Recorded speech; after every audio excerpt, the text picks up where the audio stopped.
Hey everyone, it's Miss Rachel. So today we're going to do our own do-it-yourself clay, or as other known as salt dough. So it's really cool because you will end up with some cool, okay, I'm really bad at like sculpting, so fair warning, but I figured when I first did this, it was around Easter, so I made like an egg. So you can make like an ornament or a present. I also made a heart. So it's fun because it's a fun way to be able to sculpt something if you're really good at doing that, or even using like cookie cutters. I don't have cookie cutters, but I do have a knife, so I'll cut something out today once we get to that. But I want to show you guys how to be able to make your own if you want to try this at home. It's really nice because it's only 3 ingredients. You need flour, salt, and water. What else you will need is a bowl, a spoon, measuring cup, a rolling pin. If you don't have a rolling pin, because the first time I did it, I actually didn't, and then I had to go shopping and I found one, so conveniently that was really nice. But the first time I just used a glass cup and I just rolled it out. Clearly I use this for other art stuff too, so just be careful with what glass you use. But yeah, I just rolled it out with this and it worked out perfect. And then a non-stick baking sheet. If you don't have a non-stick pan, that's okay. You can also use parchment paper, or throw flour down on top of your pan. So we're gonna get started and we're going to make our dough. So I am going to give you guys the recipe.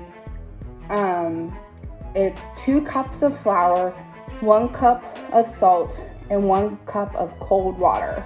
But I am going to do half of that. One, because I have leftover dough from last time. So that's another thing too. If you made too much dough and you're like, this is a lot, you can save it in a baggie. This is from the 14th of April, and it's still wet and ready to go.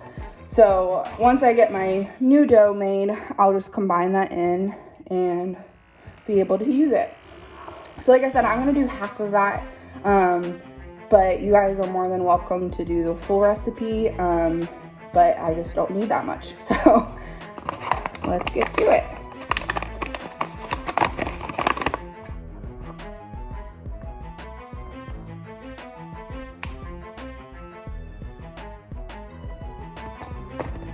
So there's the 1 cup. I'm gonna keep my flour out because once I get to the process of rolling out my dough, I don't want it to stick to my rolling pan or to my counter. And this is a lot of salt. I would recommend maybe not as much salt as they suggest, because it gets pretty gritty. But do basically the full amount. Maybe just leave like that much left of the measuring cup. So first, before we add the water, we're going to mix the salt and the flour together.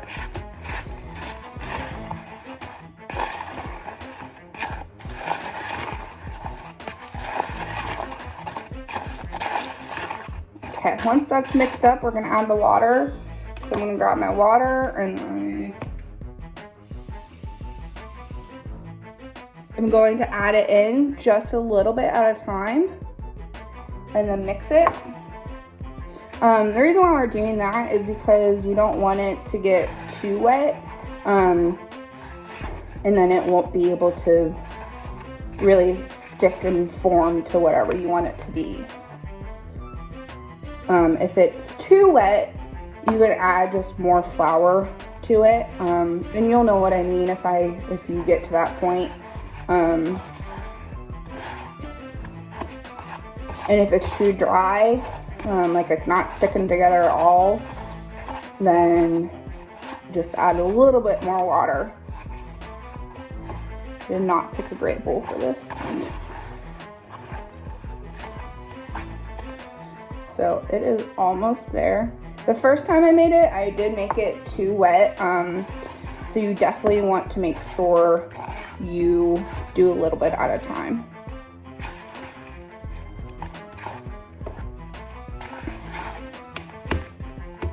And you will get messy. That's okay. Once you have it mixed,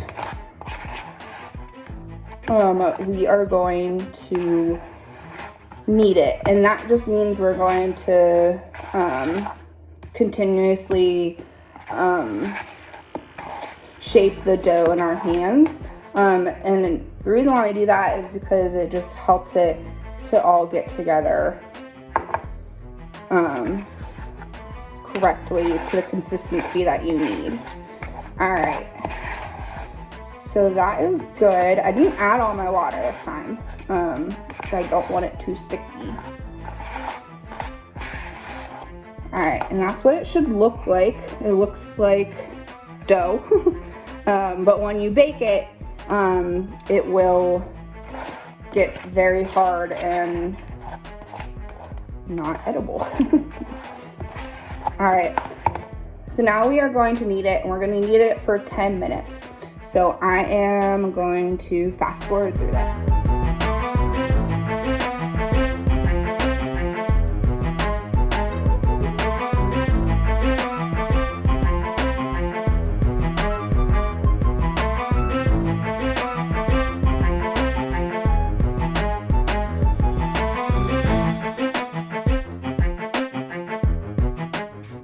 Okay, so now we are going to roll out the dough. I already put flour down on the counter, and I put some on my rolling pin, and we are going to roll it out. Trying to make it pretty thin because that'll be easier to cut out and lay on your pan. Don't make it too thin because you might actually burn the dough in the oven. But it's the opposite thing to don't make it too thick because then it will take forever to bake. So we are now going to just get some dough, I keep saying that, some flour on the dough so that it won't stick. And we're going to roll it out. So now that my dough is rolled out, I'm gonna cut out some shapes. This is now all up to you on what you want to do. If you want, you can put like a handprint in it. Say you have a son or daughter and you want to put their handprint in it. That's a really cute way to have something from them when they're little. And I did test that out last time. It does take its shape, which is really cool. Or you can just make whatever now at this point. It's not like regular clay, so you can't really build it up, which is unfortunate. But definitely, like if you have cookie cutters or just use a knife and cut out shapes. So we're gonna do that. And once you cut out your shapes, you're gonna have to form a dough or a ball again of dough and then roll it out again. And then once you have your shapes, just place it on your tray. And at this point too, we gotta preheat our oven. I almost forgot that. That would have been bad. We need to preheat it to 250 Fahrenheit. So we're gonna preheat to 250. And then we are going to cut out our shapes.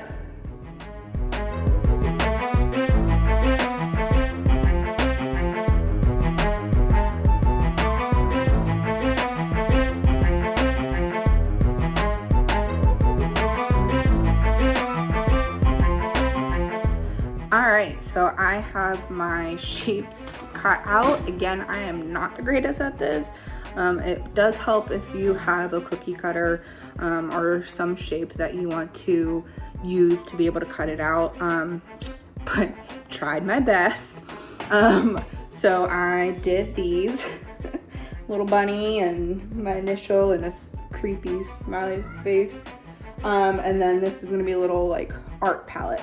So the fun thing is, oh gosh, is that you can paint these at the end, like I did with this one, and don't know what my cat's doing with this one, and the egg.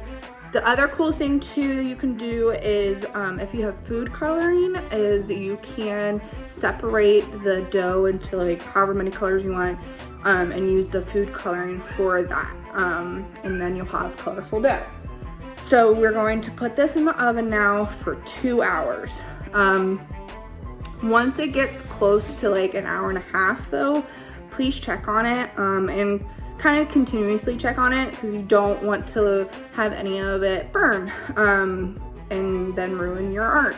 So we're gonna put this in the oven and we'll see how it turns out. Awesome. Well, I hope if you did this, they turned out great. I am glad I did check on mine, because the smiley face and the R were a little bit thinner than the bunny in the art palette, so they got darker than the other two quicker. So I took it out and they turned out great. A little creepy, but that's okay.